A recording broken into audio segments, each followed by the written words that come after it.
Hi, 3DMJers. This is Andrea Valdez, and you are listening to the 3D Muscle Journey podcast. In this episode, I am joined by Brad Loomis and Jeff Alberts as we discuss how to be a selfish athlete. Now, although selfish usually has a negative connotation within our society, throughout this podcast we talk about both sides of the coin. Yes, we actually think that being selfish can be a good thing and is sometimes absolutely necessary in order to achieve goals and live a fulfilled life. But how selfish is too selfish, and how do the three of us differ in our own definitions of self-care, and how does that affect us as athletes, family members, significant others, and friends? These are just a few of the ways that we look at this topic, and we also touch on the ways that we have seen certain selfish behaviors make or break some of our athletes over the years as well. So here it is, guys, How to Be Selfish with Brad Loomis, Jeff Alberts, and myself, and I hope you guys dig it.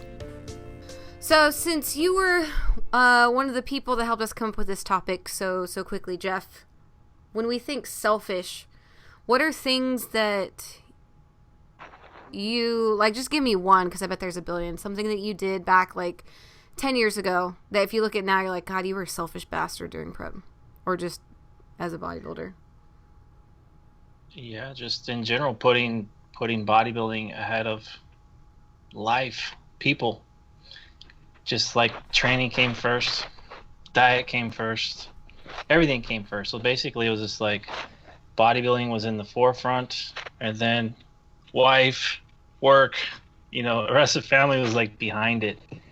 And I could recall like one instance where it was just like, no matter what I was supposed to be doing, it was like, if I had to train that day, I was going to train that day regardless.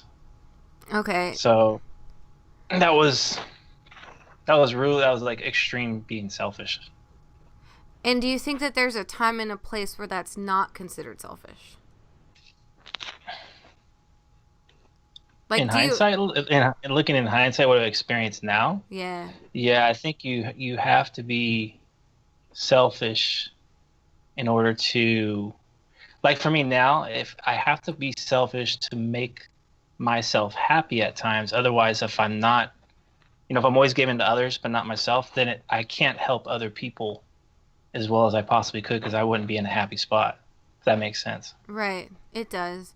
And then it's kind of a big difference between, I guess where I'm going to come from the rest of this episode versus you guys is I don't want to say I don't have a family. Obviously, I came from somewhere, and I have a boyfriend that I lived with who is my, I guess, small family here.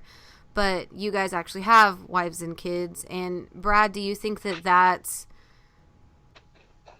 kind of what's made you less selfish over the years? Or do you, actually, we haven't even established, do you feel like you used to be more selfish than you are now? Oh, yeah, for sure. Definitely. Just one particular circumstance, if I could just kind of echo what Jeff was talking about. Yeah. And I'm not proud to admit this, but it's at the time, to me, it was perfectly acceptable. My son was being born. My wife went into labor right at the beginning of my prep in 2003. Okay. And he was a preemie. He was born 6 weeks early. And so, we went down to Truckee. They transferred her from Truckee to Reno, and they did not want him to come out. They basically said, you know what, we're going to give you, I don't even remember what it was, magnesium something or other, to suppress the labor so that he can stay in there and cook as long as possible, right? So I knew it was going to be a long process, and I was like, you know what, he's not coming anytime soon. I can quickly just go break away and go get my chest workout done at 24 Hour Fitness. It was just right down the road. And I left. Oh, my God. Oh. I left. I went and got my chest training in. I was in the middle of my triceps. In-laws called me up, said, you know what, she's starting to get the contractions back again. I'm like, okay, I'll head back. And I'm not proud to admit that. Wow. That's those things that It's like, what the hell were you thinking? Your only son was being born that day, and at the time, it was like perfectly acceptable in my mind. You know what I mean? Yeah. But yeah, Is that the kind of story you wanted from me? Well, I mean, maybe. Did you? I mean, I was looking. I think I've told this story before. Okay, but I remember it was like a bad storm. I mean, this is not like hurricane or tornado storms, but it was pretty, good thunder and lightning, good rains. It was pretty treacherous. I had to go train, and my ex-wife is like, she was scared. She was like kind of like scared of things like that. Yeah. And she was just really nervous and scared. And I'm like, okay, I'm gonna go train. And she's like, please don't go, don't leave. And I'm like, I gotta go train. I can't remember what workout it was. Like, I can't miss this workout. It's gonna screw everything up if I miss this workout. Right. So I said, screw it. I went and trained and just left her, like, all freaked out. So, like, Brad, I'm not proud of it in hindsight, but at the time it was like I was so driven and I wanted to reach my goals that I was going to do whatever it took. And that meant putting other people's feelings on the back burner. But my story is not as bad as Brad's. That shit's pretty bad, man. If you don't mind me asking, how was Jamie with your wife? At the time, was she like, this is Brad, this is what he does? Or was she like, you bastard? First of all, she was pretty drugged up, so she was sleeping a lot, so Right. I think that she may not even remember it. But yeah, at the time she was like, yeah, this is Brad, he'll be back. It all worked out. I made it back in plenty of time, and we still had, I think, another 3 hours before Xander was born. But, yeah, I mean, even she was kind of okay with it at the time, when both of us now look back and are like, that was dumb, When do you think that became dumb to you? Like, is there a certain point you can remember where it became, like, it started as this is acceptable behavior for a bodybuilder, obviously, because hashtag no days off, to when did it turn from that into like, oh, damn, that was kind of fucked up? Probably I would say it was recently, really. Really? To be honest with you. How recent? And by recently, probably when Ethan was born. When Ethan was born and Jeff was really making it be known that, this is family. Family comes first. And, Jeff's wife, Susanna, is very family focused. And I just kind of came to the realization that, that was not okay to do, Mm-hmm. And that's when it became apparent to me that I'm not proud of that. Okay. And again, I don't have kids, so like I don't have any stories that are that awesome. But I do know that, as you guys know, I talk a lot. I'm very social. I've always had a bunch of friends or whatever. And I could say like my best friend in my life, I lived with when I was at OU doing my first figure season. And obviously grad school was 2 years. The first year was probably one of the most fun years of my life. Like, because it was at OU, so football games, new friends, I was teaching for the first time, like all this great stuff. And then between the first and second years when I started my first prep, or no, it was the beginning of my second year of grad school. And by the end of it, I had my second year, I moved, all that stuff. Like, this girl was my best friend for 4 or 5 years. We treated together undergrad. There was a good 2 years. I lived with her and we barely spoke because she still had friends. She still went out. She still, and now we both look back at it and she's like, yeah, you were crazy. Like, you wouldn't go I wouldn't go anywhere. I was sitting at my computer watching YouTube videos, or I was making food, or I was eating, or I was grocery shopping, or I was training. And it's, a few of my friends would try to tell me during it, that I was different, or that I was, one guy that I was kind of dating was like, you're kind of a bitch now. And I was like, screw you, I hate you, kind of thing, and like, he was totally right. And my roommate just kind of not gave up on me, but like, she tried to invite me a few places and I was like, no, you don't understand. Like, I can't. So I think I asked her to like stop inviting me because it made me feel bad to tell her no. And I don't think I had normal friend relationships again for like another 2 or 3 years after that. So I don't have like babies or wives, but I do know that I was super alone for like 4 or 5. Yeah, because relationships matter, right? And now at the same time, I'm one of those people that, I guess, looking at it, like if we were to fast forward to nowadays, that most people would consider me a lot more selfish than you guys, as an athlete. But that's okay. It's okay. Why? Because we have different lifestyles. Right. So that'd be like me with a family looking at you going, okay, you don't have a husband and kids, so why would I judge you? We're totally different. Like, if you're going to go, you have more free time to go train, and that's what you want to do. That why am I to judge that? Just because I have kids and a family and I can only train X amount of time. And I can't put maybe a high priority as maybe you, but that doesn't make us right or wrong, either one of us. It's just we got to do what we got to do in context of our own lives. And I think if I look back in hindsight, like if I look back why I was selfish back then, like that type of selfishness was because of the inexperience. You know, I didn't know what I know now, so I was still trying to find my way. What training works best? What diet works best? I didn't know. I thought what I was doing that had to be done certain ways, and and because you're so thirsty for more knowledge, you become obsessed. Yeah. So that was kind of like I was just stuck in that like obsession of trying to get to where I am now, just not understanding that. You know, at the time I had an ego, so I thought I was doing things the right way. So even if someone told me, "Hey Jeff, you don't need to be so OCD with everything. You can relax. You could train. You don't have to train today, and you'll still be okay." And I'd probably be like, "No way, I'm gonna go train." So it's just different mentalities. I think something that would have combated that, and I think with all three of our origin stories, we all, we go into this sport thinking, okay, I'm a normal person, but now I'm deciding not to be, right? I'm stepping up. I'm going to do all these things that all the magazines or whatever says, right? All the things that you're supposed to do. And you add, in my case, it was like, okay, now I'm taking the supplements. I'm changing my diet. I'm changing my training. I'm doing the cardio. Like I did 10 different things. And it's almost like, it's just bad science. If I change 40 things in my life, I don't know which ones were even worth changing. So now I assume that all 40 of these things have to be done all the time to keep my progress going. You know what I mean? So I think, like you're right, that early excitement almost throws you into it because you think that that's all needed at the time, kind of thing. But a lot of times insecurity's driving, it's like it can drive you to do things that you shouldn't be doing. Or you could be doing in excess because of those insecurities.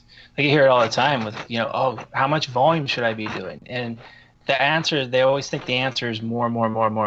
Yeah. It's not always about that. It's like knowing when to apply, when not to apply. And it's hard to do that if you don't have the experience to back you on that. Right. So as I've gone along, for me personally anyway, as I've gone along, the experience is actually curing insecurity.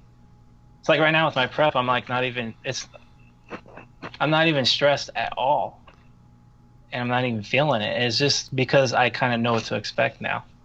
And I can do it a little bit better than I did last time based off of my past experience. Right. And then like, as far as selfishness goes, like, and all, I guess, again, like you said, the insecurities and the thinking that all of it is the only way that you're going to keep progress. So, like, Brad, was there ever a time where you, like, did away with, like, 5 of the things that you thought were necessary, and then you're like, oh, shit, nothing really that bad happened? Like, is that how you kind of discovered it? Like, how did you learn to be less insecure or more secure? I guess that's the same fucking thing. But, like, what are things that have helped you to gain that security? Yeah, it's a good question. I think a big eye-opener for me was, about the time that I won my pro card and I started meeting Alberto and Eric. And, it was kind of like I came to the realization that, Alberto was not eating a menu, the same foods all the time, was not doing a lot of the things that I was so focused on. And it was kind of like he's doing fine. He's not eating chicken, broccoli, and rice every single day on time, 3 protein shakes, glucose after his workout, at a certain time frame. And look at him, Yeah. And that was kind of a little bit of an eye opener. And then it was just kind of an evolution after that, and it's, Alberto says this analogy once too. It's like you think that you have to sacrifice a lamb every morning in order to get the sun to come up, and you think that's just the way it is. And then one day you don't sacrifice a lamb and then the sun comes up. And you're like, oh, well, I guess I didn't have to do that. Yeah. And it was kind of that kind of an evolution kind of happened just all the time. It's like, you know what? I've eaten 400 calories over my maintenance for 3 days. Guess what? I'm not fat, Whereas, prior to that, it would be, I better not be 400 calories over my meal, Yeah. much less 4 days in a row, Yeah. So yeah, it was just kind of an evolution where every little moment was like that sacrificing the lamb type of an analogy. Yeah, and it's funny because people think selfish is like bad and makes you a shitty person.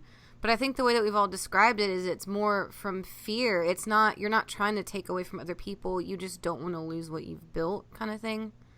Yeah, Hmm. I wasn't being selfish to my ex-wife out of like it wasn't malicious, like I'm trying to do it on purpose. Yeah. It was like it was just driven from passion and, insecurity and all these like you said, these emotions that are driving it. But I also think what Brad said earlier about the story when we talked about Jamie is like she was almost like that's Brad. She was Mm. accepting of that. So I think a lot of it too is not just us, but also maybe the people that's around us who may view it as like they allow us to that is acceptable when maybe sometimes it might not for other people. So Right. again, it comes back to like it was like me saying, "Hey, Brad, you're selfish, man. You should have been at that birth the whole time and not left." But can you hear me? Yeah, it's rubbing on your shirt. Sorry, Oh, listeners. sorry. That's okay. I But can hear you, though. if Jamie's like accepting of it, then what makes it wrong? Exactly. And I think that's a good, like, segue into us. Of course, we want to make the point, like, all right, we used to be way more selfish, right? But to someone that is new and has all those tendencies, we look like we haven't made and we're so relaxed. But on the flip side, if you go to like a high school reunion, all your friends are like, "Oh my god, you're so dedicated and driven and you're crazy," and you're like, "This is normal, dude. What are you talking about?" Hmm. So now it's like, what are some things that we think that we currently do that most people would find selfish just to kind of maintain what we do as athletes? I, Uh, I Go ahead, Jeff. Yeah, go for it. I'll say I would like to think I have it's a good selfish now Mm-hmm. in comparison to, and again, this is context to my experiences, Right. my own personal experiences.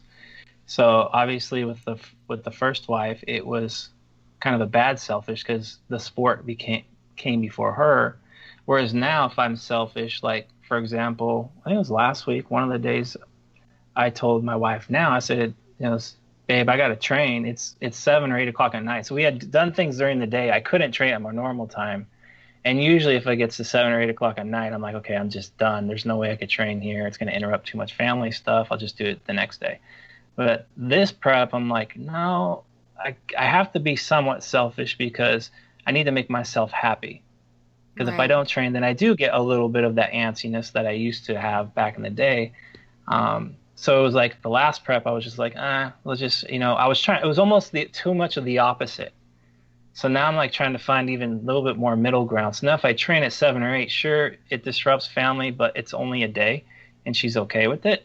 Again, she's accepting to it as long as I'm not doing it constantly. Mm-hmm. And then so it makes me happy. Like, okay, I got my training in. I feel good. I'm happy. Now the family gets the best of me after that. Whereas before, maybe they just got like 80 or 90% good because the other 10 or 20% I'm feeling like anxious because I didn't get my training in. If that makes sense. Right. Well, and that So that's goes to show your significant other, though, approving of what you do or being okay with what you do or understanding why you do what you do. Because I think, too, a hard thing is we talked about like fear of losing our physique. It was something that kept us very selfish.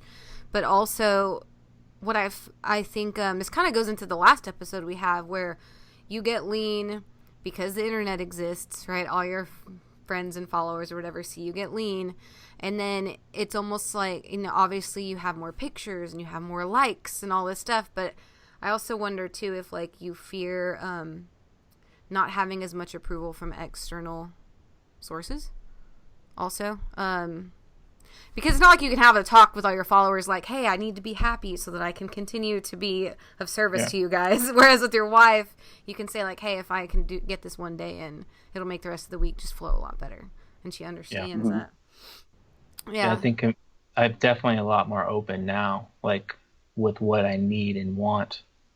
Even I think in my last prep, as successful as it was, obviously, with the placings and all that. It was my best season in that regards. Also, my best season is how I balance life and the sport out. But now I'm even seeing in hindsight, like I could even do better than that. And it was more so I gave too much of myself, and I wasn't selfish enough because there was a Gotcha. lot of times. So I realize now, like, you know what? Okay, I can't give myself up too much and for too long, because then it swings, the balance goes the other way. Now I'm like instead of being 100% happy, now I'm like 80 or 90, and then the other 10 to 20%. Now my family needs to feel the stress of me feeling that. You know what I mean? Yeah. So like instead of like if Ethan does something and usually I'm like, oh, no big deal. Now it's like, shit, why is he doing it? I'm getting irritated. I'm like, well, why am I irritated? It's just he's doing something small.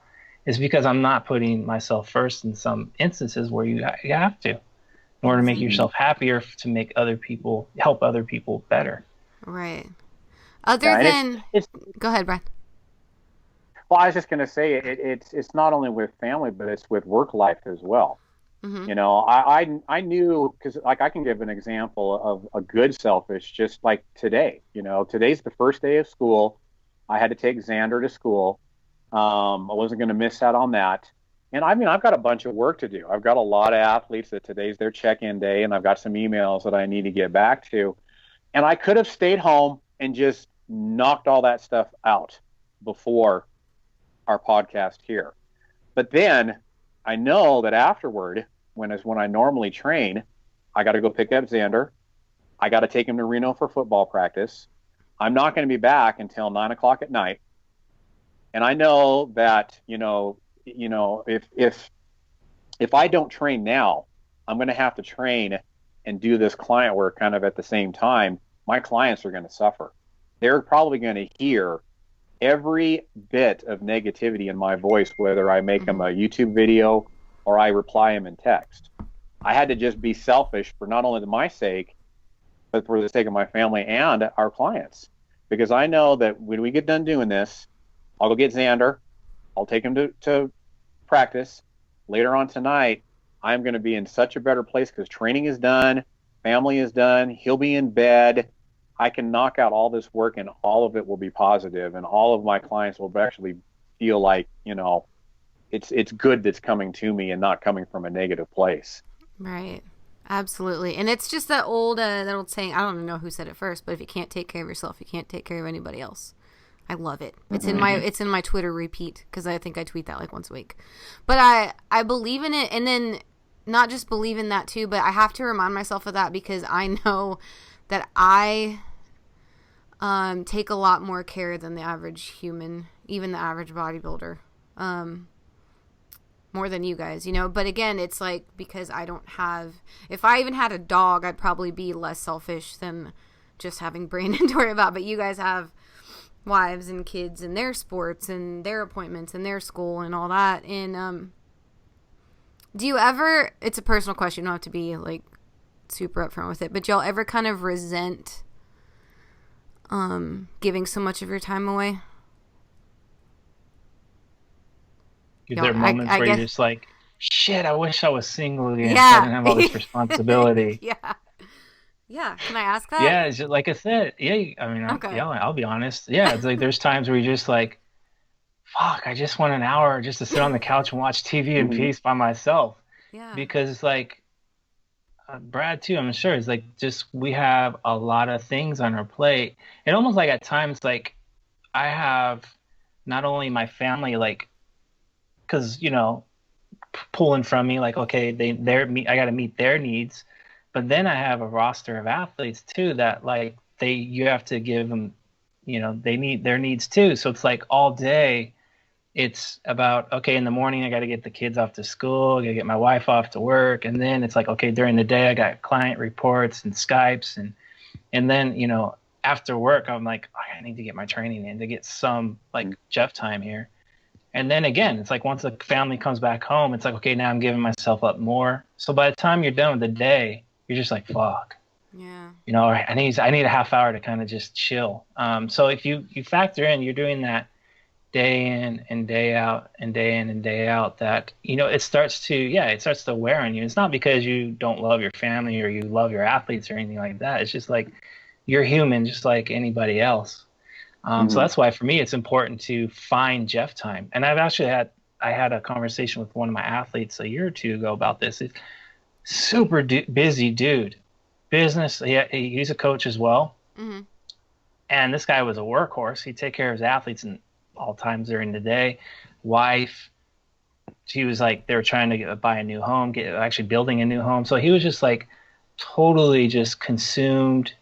He had two jobs, but he was a coach and he was also a personal training. He was like manager and all that. So Oh, I think I know what this you're talking dude about. was like this. Yeah. And I find so I said, dude, you need to make you time. So if it's one day a week, you get up on Saturday, whatever, you go and watch a movie by yourself, whatever. You need that time because, again, it comes back to what you just said. If you don't take care of yourself first, there's no way in hell you're going to be able to give your best to other people. So that was kind of like my thing with coaching him was like, hey, you need to find your time. So that's like, for me, it's important that I find some time. But yeah, you do have those moments where you're just like, fuck, I'm overwhelmed here. And I need to breathe. And I mean, I'll admit too, just like Jeff, we're human. A lot of times I'll see, you and how dedicated you are. And there's just fleeting moments of the green monster that comes out and it's like, damn it, I want to do that.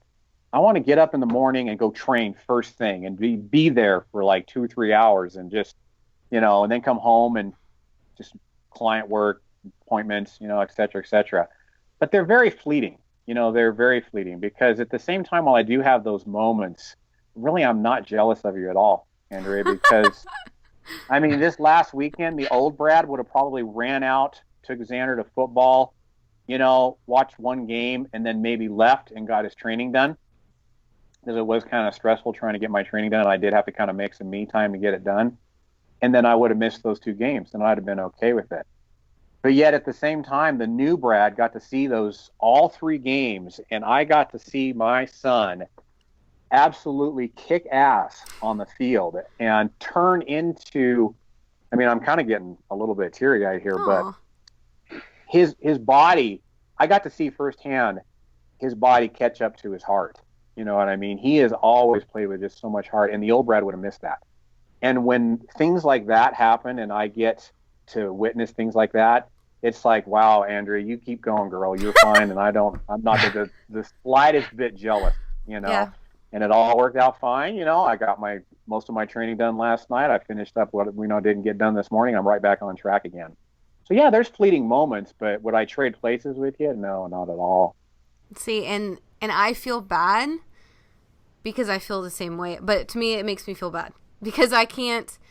I think I even told you on the last meeting. I was like, I hear y'all's check-ins about like the family stress, and I'm like, I'm so glad I don't have kids. And like, I feel bad because, Brandon's younger than me. We haven't really talked about that. And I'm like, shit, I just couldn't imagine, like, I feel like I could still give myself more time every day. And I'm so scared to bring on things to fail at, if that makes sense. Like we love dogs. Love dogs as humans. Me and Brandon, but we know if we had a dog, it'd just be sitting in the corner while I'm talking to y'all. And like a kid, obviously I can't just leave in the corner, but I would feel, I have a lot of friends, or I've heard them be like, I love my kids, but I didn't get to finish the career or the studies that I wanted because they came. And of course they love them and they don't regret it, but it always leaves that nugget in my head of like, shit. Like,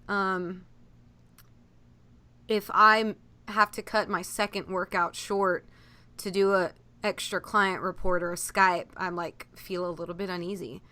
And that just makes me feel like bad, like a terrible human. But if I don't do those things, I'm just more depressed as a person.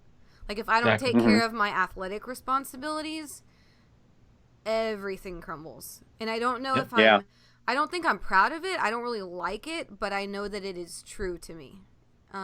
Because anytime I've tried, everything else feels a little bit not as exciting or as like the way it should. Yeah, and to be honest with you, Andrea, if I was in your shoes, I'd be the same way. Yeah. I don't think I would be any different. And in fact, for a long time, I was okay with not having kids because I knew that I was selfish. I was like, I should not have a child right now, because I know that I would not, be a good dad, But the thing is, for whatever reason, whatever you believe, me, myself, I just knew that God knew that I was ready to have a kid. And he said, boom, whether you're ready or not, you're having a kid. Yeah. And it's going to probably be the same thing with you. There's going to be a certain time when you're not even going to know it, but God's going to say, you're ready for a sugar glider, Yes. Yes. We haven't talked about whether you want it or not. And then everything is going to be cool. You're going to be okay with less Andrea time and more time for, animals. And it's all going to work out, but you got to have that awareness first. And that's, you've got that awareness. We haven't told the audience yet about my sugar glider dreams. I know we can't handle a dog, but that's the next thing. Audience, you should Google sugar glider and see how cute these things are. I'm going to get some one day. Okay, go ahead, Jeff. I was like you, Andrea. There was no way in hell I wanted a kid. I'm like, there's just no. My first wife, I was married to her for 20 years. We didn't have a kid. I was like, I do not want a kid. Yeah. And I met Susanna, and of course, then the shit happened, and boom, there's a kid. Yeah. And so it wasn't something that I wanted, and it was because, probably like Brad said, I was just too selfish. Like, I didn't want my perfect world to be, because I knew it was like, I'm responsible, so I'm not just going to ditch this kid and ignore him. Yeah. I'm going to take full responsibility, and that's what I did. So I knew it was going to change everything, and that's exactly what happened. And your perspective, I don't want to get this all too deep of a podcast. No, but it matters. Just totally changes. Yeah. When you have a kid. And sure, you hear about the check-ins when we say, okay, oh shit, I'm stressed, this. But trust me, it's like you get to hear just the 1%. You don't hear, I'm not going to tell you the 99%. You see it all over the Instagram posts, I was going to say, I see it. And that stuff far outweighs the little 1%. Right. So I think, it's just, I think too. And I think too, here's the thing of good and bad selfish about what you said with your, like, if you don't train, like, right, you get all your training, you're going to give your clients shitty service. Let's say you're real selfish. You're like, I'm getting my training in, I'll get to that client tomorrow. That would be a selfish bad. That's bad selfish. Yeah. A good selfish, you know what, I'm going to make that client wait an hour or two because I need to take care of me first so I can give them better. Then that's totally fine in my opinion. Yeah. But you'd be an ass if you said, I'm making that person wait till tomorrow because I'm training. Yeah. Well, and two things. Just to finish on the kid thing, I think because I coach so many children for so long, for multiple years, for like hours a day, that I think because I've dealt with their emotional everything and like half raised them, that I fully understand their responsibility. And that's why, because a lot of people like have a kid, or they might have babysat a couple times and they think they like kids, but until you've like raised kids, it's a little different. And so I think it just helped me appreciate it more and how much you really do have to be there. And I admire you guys. So I think that's like why I'm double scared of it. But secondly too, like you'd said, on a, like making my clients wait an hour, I don't think I've talked about this on the podcast either, is like I have to structure my day in that order or I get depressed. I can't do my computer client I can't do anything before my training is done for the day, or I feel like it's like I'm getting it out of the way just to get to the training. Whereas if I get the training out of the way, then I feel like it has my full attention. And that's another way where, on a small scale, slightly selfish to prioritize the day in accordance with that. Also, napping. I have to take a nap before I start work in the afternoon, or my second workout. Otherwise, I'm like slower, groggier, like you said, Brad. Just not. I don't want my clients to ever feel like I'm giving them shit, like not my best. And so if that comes at 8:00 at night, then so be it. I don't even start working until 6 usually. It's just today because we got back from traveling. But there's been on occasions where I've like responded to an athlete, say, you know what, right now I'm like over the top tired. I'm not, I'm out of it, and I don't want to give you a shitty ass one line response. If you don't mind, let me get some sleep on it, and I'll give you my everything tomorrow, 100%. And most of them I would say 100% of the time, they're really cool with that because they want to get the best of you. They don't want a half-assed response, even though it's a little bit sooner. Right. I think also, can we talk about times where, I know you said with that one client where it sounds like he was a workhorse though, that was super duper busy and you had to be like, hey, you need alone time. But I find more often than I thought I would before coming on with 3DMJ that there's sometimes where I have athletes that have the best intentions but let family, social life, friends, school, whatever, they let those things get in the way of their bodybuilding goals, into which case I wish they were more selfish. Yeah, that was me in 2014. Yeah. And Eric made that point when I was driving him back to the airport. Mm-hmm. And it wasn't a pleasant conversation to have because he's telling me, hey, dude, basically in a nutshell, you want to go further than where you're at. You need to be a little more selfish. But he didn't say selfish, but he said you need to not put yourself aside all the time because it's an extreme sport. You know, if I want to take myself to an elite level, you got to get extreme. You have to get selfish at times.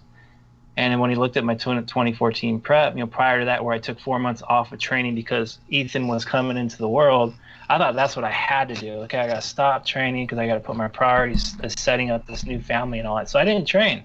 Got fat, out of shape. He's like, you mean to tell me you couldn't train once or twice a week at least to maintain? Yeah. And I couldn't tell him. I didn't have nothing to say. I mean, he's right. So it's like, yeah, I was like, I was being unselfish, but not in a healthy way, if that makes sense. Like I thought I was doing something right by, okay, I put myself on the back burner because now I'm putting all my energy and effort here. But deep down, it got me a little depressed and unhappy because I'm fat and out of shape. Yeah, and I think the important thing is that you said, Jeff, at times. I think that's like the big thing that stuck out for me. Because, I mean, let's face it, we are weird.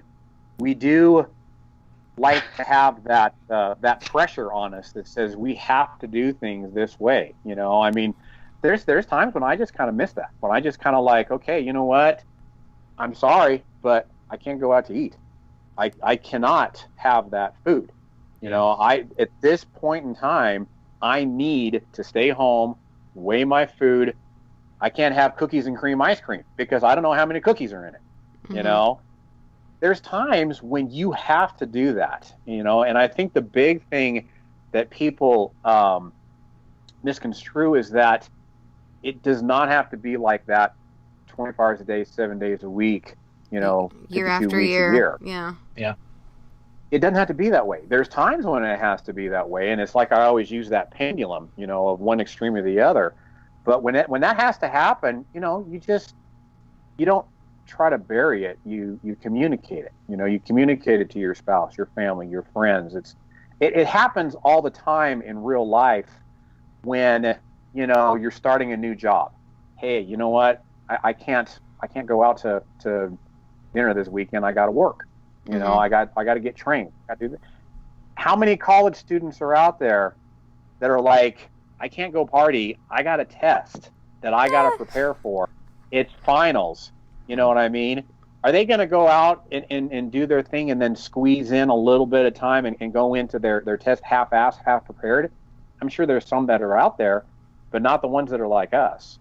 You know what? They're going to stay home. They're going to forego the party, and they're going to study. You know, that kind of stuff happens in life all the time. Right. That's the way bodies should be. At times, it needs to be extreme. You need to be focused, but you need to know when that's okay not to do. Right. And I think, go ahead, Jeff. I'll say you like I said, like Brad said, you have to be extreme. If you're this is an extreme sport. If we're talking getting on stage as shredded as humanly possible, that you can't eat cookies and cream, you know, whenever you feel like it, like that. You gotta sacrifice, and it doesn't mean sacrificing the way you sacrifice those around you. You don't have to be an ass or a dick or anything to people around you. You can still go out to eat, not eat, but still socialize and have a great time. Food doesn't necessarily have to be the center of your enjoyment, but you do have to make sacrifices. Yeah. And it does at times mean that, okay, I got to be selfish, but you don't have to do it to be an ass to do that.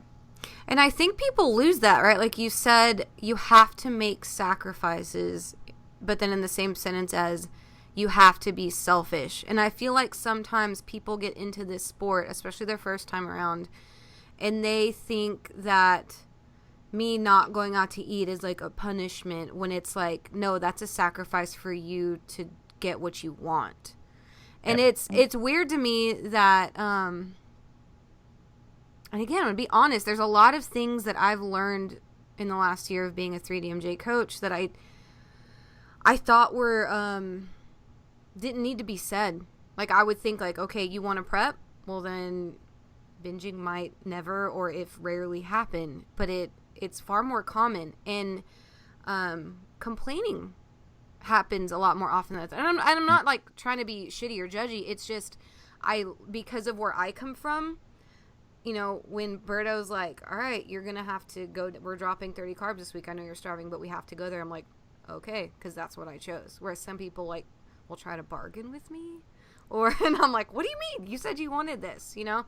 And I think that's a mental switch of like, I have to make this sacrifice for me and my goals, as opposed to, fuck, I can't go out and eat because I'm prepping. Where it's like, that's not the right attitude for someone with longevity in the sport, or someone who wants success. And so I think that's a really good mental framework that you mentioned, is like, you see it as being selfish, where some people see it as like a punishment and like it's difficult. And you're like, you know, and I think that that's a really good separator of people, again, that are going to make it and get to the stage as shredded as they want, and might have to bail on a prep or not do it at all, or do it later. Damn, that was really good, Jeff. Thanks. Yeah, I think I think there's just, the more I see social media, and I know you guys already covered this, go ahead. but it's just this context. It's like you don't see all the context in these posts. It's like, okay, you gotta sacrifice. You gotta sacrifice to get shredded. True, but you don't need to be a dick to your spouse, or an ass to your brothers and sister, ass to your friends. Then other people, you got the other extreme is, okay, you got to be balanced. True, but you got to sacrifice too. Yeah. So it's like in 2014, I did a hell of a job, and I'm not going to put myself down, but I definitely could have improved. And now I'm seeing with clarity now, here we are 2 years later, what I can do better. And that's how to be selfish in a good way. Yeah. To get myself to another extreme, another level. And I need to sacrifice a bit more. So I've already communicated to Susanna at times. It's like, okay, you know, right today, right here, I got to stay on top of shit. You know, I can't be a little loose here. I know it's a reefy day, but I'm still going to be on top of it. So it's just doing things like that. So I'm sacrificing, but having them understand what I'm doing, so there's no offense taken, no resentments, none of that. So that's, to me, it's like, again, it comes down to experience. The experience is just, it can help so much. That's why I value people when they prep for the first time, like, I want a pro card. There's so much more than just a pro card. Yeah. And all this knowledge you're going to gain, it's going to help you later on to become that much better. And I think that a lot of the bridges that I burned in my past, when I was kind of like the bad selfish, was this, you know, and I don't even know why, you know, I guess maybe it was just my own pride or whatever, but I had this like elitist mentality of, you know what, you don't understand. You know what, I'm trying to achieve something that you could never even hope to achieve. Yeah.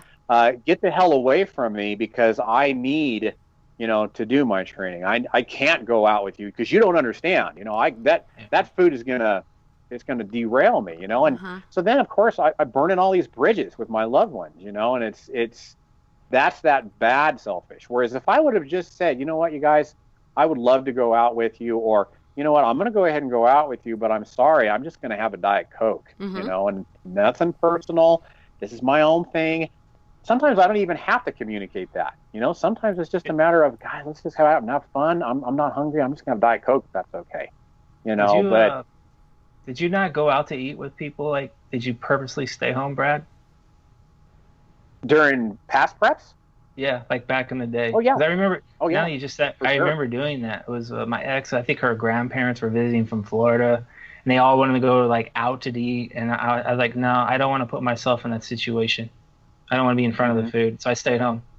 Well, That's truly being selfish right there. That's like, Yeah. I'm staying home because I'm thinking about me only. I don't care about how my wife feels about if I'm there making company or not, or seeing her grandparents. It was like, no, I'm just thinking about me, and I don't want to put myself in that position. So I'm gonna sit home so I don't have to sit there and smell their food and all that shit. yeah.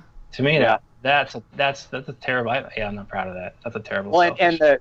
in my opinion, the greatest of all evils is for you to say, "Oh well, grandparents don't understand me," you know, and I can't be subjected to that. Because I mean, trust me, there was times when I would verbalize that stuff, and I'm not proud of that. Yeah. And it's like, you know what? Why did you even have to feel that you needed to convey that? You know, and yeah. Whereas now it would be like, you know what? I can go out and have a Diet Coke, you know, Yeah. and enjoy my time with people. Yeah. I would, I remember thinking it was like, because for a long time it was, I'm not going anywhere. I'm not going anywhere. And then it was like, okay, I'm going to go, but I'm not going to eat. And then it was like this revelation. Like I even took celery to the bar in my purse so that I could like make it through going out a couple of times in grad school. Once I had finished competing, I was like, but I'm going to keep this physique and it's worth it. Like I would, like I would smuggle fucking vegetables. And I thought I was like, I had it figured out. You know, like that was freedom. But I did it with cinnamon and Splenda on it. If anyone's starving and wants to try like a delicious 5-carb treat, you put celery pieces in a baggie with cinnamon and Splenda and you like mix it up. Rub it on. Yeah. Or another one, pro tip, if you're starving little female, like cucumber, the little baby cucumbers, you chop them up. And you put them in a Tupperware with red wine, vinaigrette, and Splenda. And that's good, too. 3 to 5 carbs, maybe. It's like a carb per ounce. But I used to hide that shit in my purse so that I could go places. And I can remember being at a bar in Norman, Oklahoma, eating celery in the bathroom. And I had it figured out in my head. And that was the beginning of becoming unselfish, though, right? Is I have friends again. And what fucking pisses me off, is that I started figuring that out when I was like dating this dude. And that's how I could, whereas like when my roommate, the one that I said that I lost, I was like, no, I can't go out. You know what I mean? That makes me mad at myself. Like, that I didn't put forth the effort to figure that shit out for someone who I was taking for granted. Whereas when it was something I wanted, I figured out a way to like engineer it. And that makes me upset with myself. That was selfish. Yeah, it just goes to show you there's smarts up there that you just haven't tapped into yet. Yeah. Exactly. I was saying, see, this is all hindsight. See? Yeah, I didn't even recognize that till right now. Does. Yeah. Exactly. I didn't even recognize that I did that shit until just now talking about it. Damn. And I just talked to her yesterday. I haven't talked to that guy in years. Doesn't even matter. I forget he's alive. Damn, I shouldn't have said that. But you know what I mean? Like, it didn't even matter. But she understands you and forgives you now, right? Not only understands me and forgives me, but we had to talk like maybe a couple years ago, and I was like, dude, I'm sorry, I was crazy. And she's like, yeah, you were, but you know, it's whatever. Yeah, and we're okay now. Love ya. Yeah. True friend. Yeah. But you know, it's not like a wife where 3 years later you can be like, oh, I'm sorry, now that we're divorced and shit. Like, you can't do that, you know? Yeah. Yeah. And so that's Go ahead. I'm kind of blessed with the same thing, you know. Jamie can look at me and say, yeah, you were crazy, but you know what? It's okay. I still loved you anyway, you know? Yeah. And you're still a good dad. Yeah. Even though you weren't there the entire day that your son was being born. But I think it's in perspective too, right? Like if you have someone that say that's a year-long prep, in the first like 8 months they're making stupid decisions like you can't go eat with anybody, right? Because you could easily again like just not eat or get the dry chicken and broccoli no butter or whatever. But then I think there is a time when you're like I don't know, 3 to 8 weeks out, and you are that lean and that starving, and you have to convey, like, I just can't go out and smell that shit, like you said, Jeff. So, like you said, it's just that pendulum within prep, too, right? Of at the beginning, it's one thing. Once you're that lean, though, and the stakes are that much higher, and you're that much more beat up, that you do have to you almost have to get increasingly selfish to continue progress, right? Yeah, you do. And I think what's important for me, anyways, is to communicate the things that I need to do and have to do ahead of time, too. It helps to, I prepare, things, what I got to do. So she kind of understands. And she didn't complain at all during that 2014 prep. Not one complaint until it was over. It was over. She was like, I'm glad that you're back. Yeah. So she's accepting to the sport, but, she's okay with it. Just because I communicate.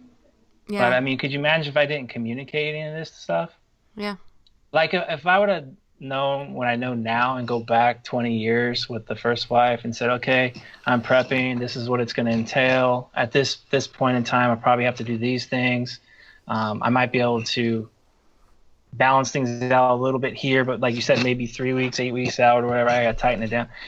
The relationship probably would have been a lot better at that point. Instead of just me just being an ass and selfish and not communicating what I'm doing and the reasons behind it, because I didn't know a lot of it. I didn't have the knowledge or the experience to kind of address that with her. So it was just like a free for all, just like we're just learning on the fly.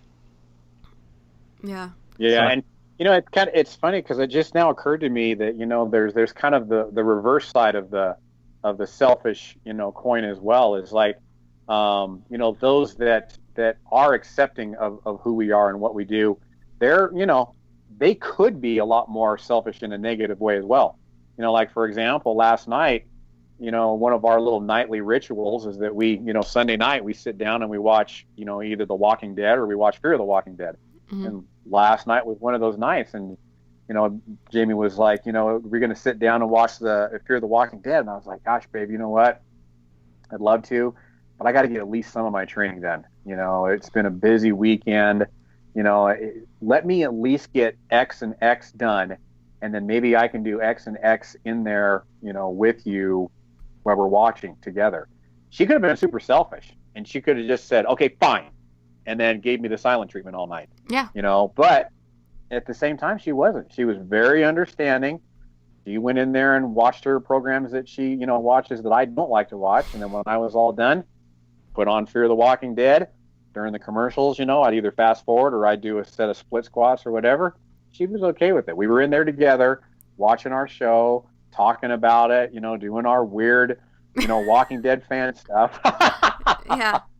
And she knows that next Sunday I will probably be 100% there on the couch, and she understands that. So there's that flip side too. It's like I'm sure that there's a lot of folks out there that have that person that's just going to go fine and then get the silent treatment all night, That's a great point. I think another thing that we've all experienced and have had athletes unknown experience is that every time someone preps for the first time, they're always like, I found out so much about myself. And I'm going to be honest and say, of all those friends that I lost in those few years, other than like 3 or 4 of them, didn't matter, And it's funny how you having that alone time, and I think it usually comes from not only you have to be at the gym by yourself, but all that cardio you have to do. So it's just like you by yourself in your own head, and you start to and you evaluate things, and it's like on one hand, yes, I'm being selfish because I'm getting this work done because I have this goal, but at the same time, the people that can't accept how important that is to you probably aren't people that matter so much, right? What's the Dr. Seuss? Those that mind don't matter, and those that matter don't mind. Yeah. Yeah. And so if it's like when people look at what you're doing and look down on it, or when people make fun of it, or when people, try to demean you for wanting that shit, it's not necessarily that they like you said, Brad, like they just don't understand. They couldn't imagine what this is like. But at the same time, if it's like family and people that need to be in your life, it's like you can't expect them to understand what it's like. And secondarily, people that you've chosen to be in your life, like friends, if they think that shitty of it, then they're probably not someone that you kind of should have in your life anyways. So it's just like a good way of weeding out like what actually matters to you. Because I mean, really, we're not that different from anybody that's got a goal that they're very, very passionate about. You know, I mean, shoot, I know folks that are real passionate about investing, and they sacrifice. Yeah. You know, they allocate a certain amount of money for investment. You know what? I can't go on this vacation, you know, and a lot of times those things are kind of decided together, you know, whether it be husband and wife or, you know, maybe a business partner or whatever. It's not that different. You know, there has to be times when you have to be selfish for the sake of the goal that you're passionate about, you know. So, yeah, I mean, it's just that for whatever reason, you know, it's just kind of like frowned upon when the goal is it's bodybuilding. Yeah, exactly. Or because people look at it like, yeah, I mean, you're in your Speedos, you're up on stage. It's a weird ass sport. I mean, it's about look at me, look what I look like. But it's a lot deeper than that. But the public, not all the public, kind of understands that. Yeah, what's upsetting to me is when it's family or business goals, right? How socially acceptable that is to chase with everything that you have, and to be selfish about that. But I find, I mean, I'm in my brain, I'm only 30, but to a lot of people, it's like if you're not in high school anymore or a college athlete, when you dedicate yourself to a sport as an adult, it's very frowned upon. I don't know if you guys have experienced this too with people that aren't in your athletic circle, but I have a lot of people from my past that are like, well, I wish I had all the time in the world to do what you do. And it's like, yeah, but I've engineered my life because I care this much about it. I've pushed my entire life to be able to have the time to chase this thing. Like, they don't realize that the career I've chosen and the path that I've chosen is still all because I know that I need to be fulfilled as an athlete, and that takes more time than if I had a full-time job. You know, I have master's degrees that I mean, I guess I use them indirectly, but it doesn't, you know, I went to school just like you guys did, and you chose the 9 to 5 and you chose the family, and I purposefully went against that because of my sport. So it's not like, oh shit, I'm so lucky to have this time. It's like I busted my ass and was poor for a long time to make this time. And I think I'm sure people probably look at you too like, oh, she's selfish. Look, she's 30, no kids. All she does is she trains and she's a coach. Yeah. You probably get that, I'm sure. I kind of wonder that too. I mean, I don't really communicate with like old friends or high school friends or anything. I can only imagine like they go on my Facebook and they say, okay, look at Jeff. He's still in his Speedos. He's 45 years old. You know, that probably is weird to them. Yeah. You know? And so, not only and for a while too, but I was kind of like you, even at the age of, I was 41 when I had Ethan. So up until that point, I was probably looked at like you, like, okay, I'm 41. I have no kids. All I do is bodybuild. Yeah. They're probably like, it's fucking weird, you know? Well, and also it's upsetting to me that they think that this is all I do. Right? And it's I mean, I shouldn't care what they think so much, but again, it's like it's me, and it's me being, I guess, selfish again. When it makes me upset because right now I'm talking to my friends, but this is work. This is marketing for our coaching business. This is marketing for the future products we're going to put out. And like, it feels great and it's fun and it's whatever, but this is a career move. And people look at it as like, oh, you're just dicking around all day. And it's like, no, there's a purpose to it, you know. And if we record a podcast, it's 2 hours a week, you know, or more, because we do more than that per week usually. You know, I have just in the last like months, a couple people at the gym that I go to, like, what the hell do you do all day? You're always here all day. And I'm like, well, I work all night. Well, you're just on the computer. And I'm like, but they see me snapping like Skype calls, and it's like, that's work. I run a team of people that help us build this company, you know. And it's just like, because the work is so different, they assume that it's like stupid and selfish and not difficult. And it's not the typical 9 to 5 like you just said.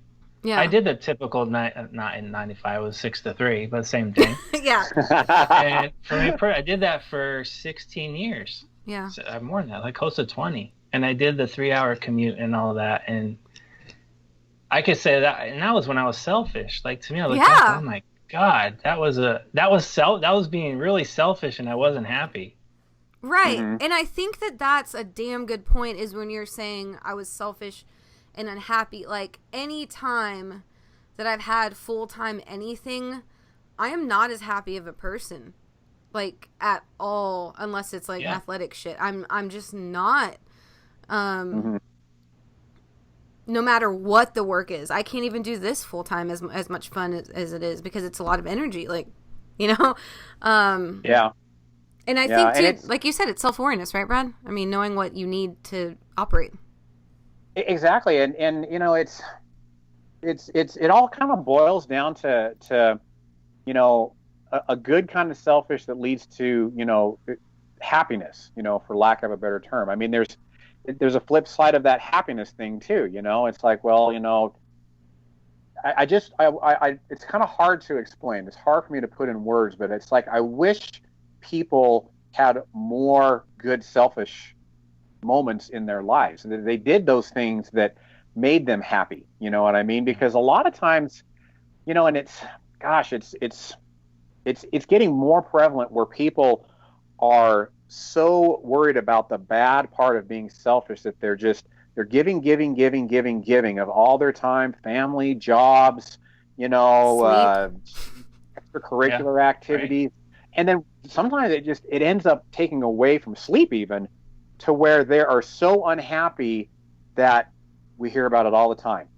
Depression, suicide, drug Yeah. overdose, over and over and over again. When if there was just that sliver of good selfishness there, that was in place, that made that good balance of happiness. I don't know. I just feel like the world would be such a better place. I mean, we all have slivers of unhappiness, but if it's like, there's two-thirds of the pie that's unhappiness, and then the other, I guess not two-thirds, my math, I can't math, but a quarter of the pie is unhappiness and three-quarters is happiness. Uh-huh. It's going to be such a better place. I've got to have that selfish time in the gym. I've got to have that selfish time Sunday morning. Xander and I go to church. I've got to have that selfish time, you know, getting the kid to school in the morning. You got to have that, and just like it's all different levels, it's having that awareness of, Andrea, what makes you have that happiness, and I think it's the greater of the evils to be totally unselfish, that everything in your life and everybody is, unhappy as a result, including yourself. Yeah. The I hope flip I side made is, sense. I really couldn't yeah. put that into words. No, it was good. It was good. The flip side is, if you a lot of times you think you're going to find happiness by doing whatever it takes to get to your goal, and if that means putting everybody, like, shitting on everybody, you're like, okay, even though, let's say you do go through an entire prep, you shit on everybody, but you win the WNBF world title, and you shit on everybody. Here you are, this champion, but now you're sitting there with this fucking big ass medal on your chest, and there's no one there to share it with you because you just shit on everybody, and no one's going to support you because you're an asshole. Right. um I mean, to me, that's, you don't want that either. So it's like, again, it comes down to that. Okay, you got to have a good selfishness. It comes down to balance. Right. So you're And thinking you're being happy by being selfish, by trying to chase your dreams, but you're not happy in the end, because now you're sitting there the day after the show, sitting on the couch with no one to share it with. So now you're actually depressed. yeah. Mm-hmm. And I think, too, it's important to recognize with anything that we've even fucking said on this podcast is, like, that it's all always going to change, too. Like, it's, like you said, it's not just did you gain experience, but y'all had kids, and that puts everything into perspective. Yeah. And as weird as it sounds to a lot of people that are bodybuilding, right? Like, I'm more selfish now that I'm not bodybuilding season than I am in bodybuilding season, because, like you said over and over, Jeff, like, other than training and eating, I can't do anything else. You know what I mean? Like, I really Yeah. can't. Whereas in, like, now I have more hours in the gym. I have mobility work because of the Olympic lifting. I have to go to get soft tissue work every week. Like, all this other weird shit that I never thought. But I think that because it's, like, different. It's like it was a food selfishness and an environment thing, and And because, again, we all love training, so dieting's the hard part. It's not really the training. And now it's like the flip side of like, I can eat a whole lot more, but now I have to spend a lot more time doing these other things. I don't know. I think it's just being aware that, like, when you're, like you said, when you're those few weeks before, you need to be more selfish. When you're a year out from competing, okay, it's a little different. It's just like when Brad said during finals week, maybe you don't go out and party, whereas the whole rest of the semester, it's not a big deal to go out a couple times a week. It's about understanding, knowing when and where to do what you need to do. Damn. And it's going to change.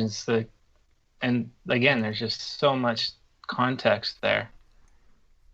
Yeah. And I think, again, insecurity, like if you don't have the experience, I keep going back to it, but if you don't have experience, it's harder to make good decisions, wiser decisions when you don't have that experience.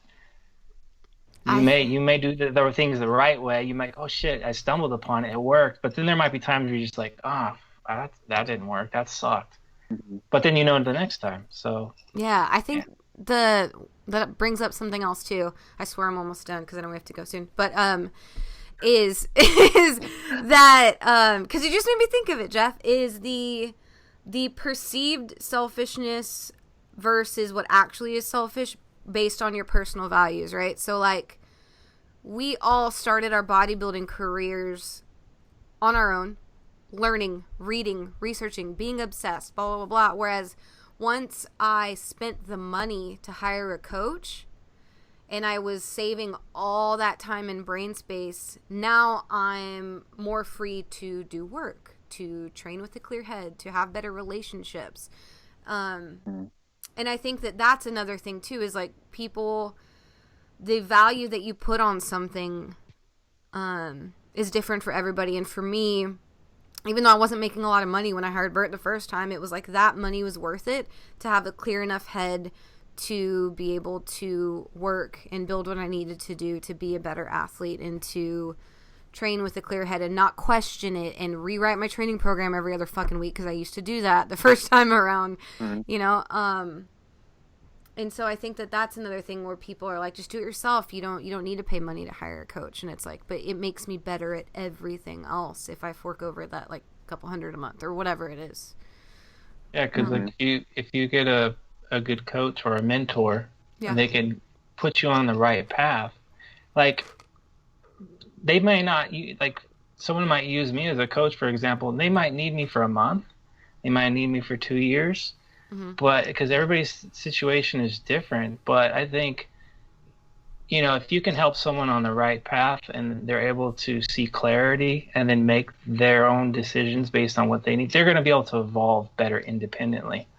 And that's what I'm learning. It's like, you know, if there's a coach listening to this and one of your athletes leaves after 2 months, doesn't mean you're doing it bad. Maybe that's all that person needed.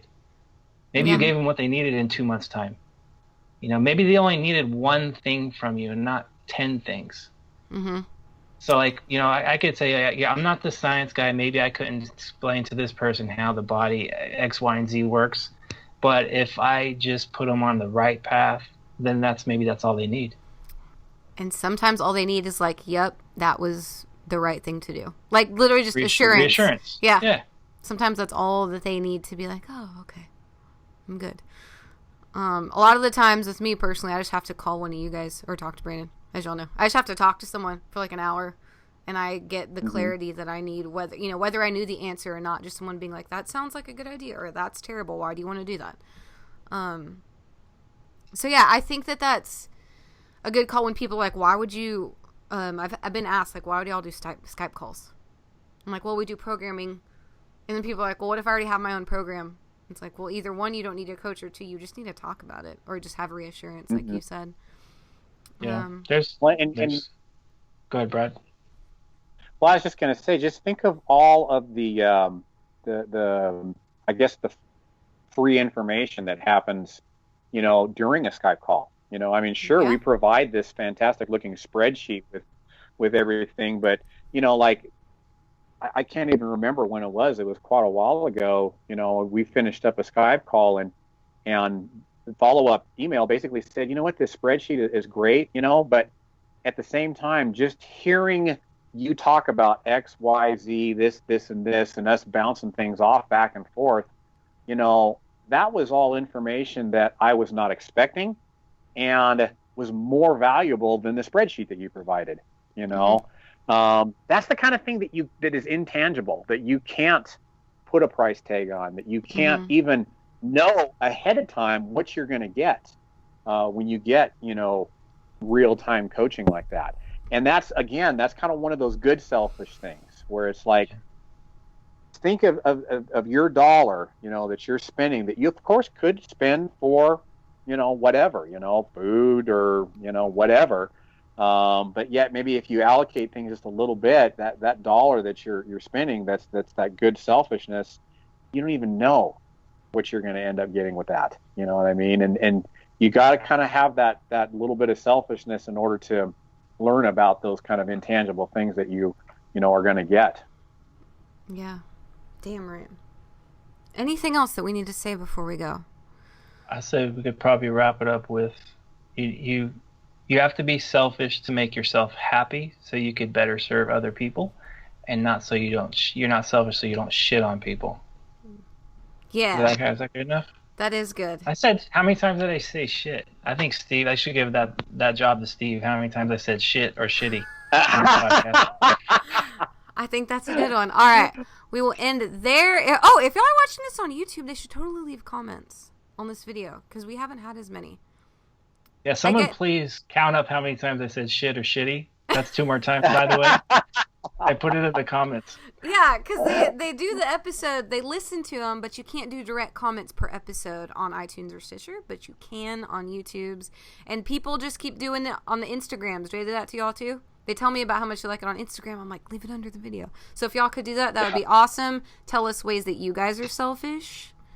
And we'll talk to y'all soon. See ya.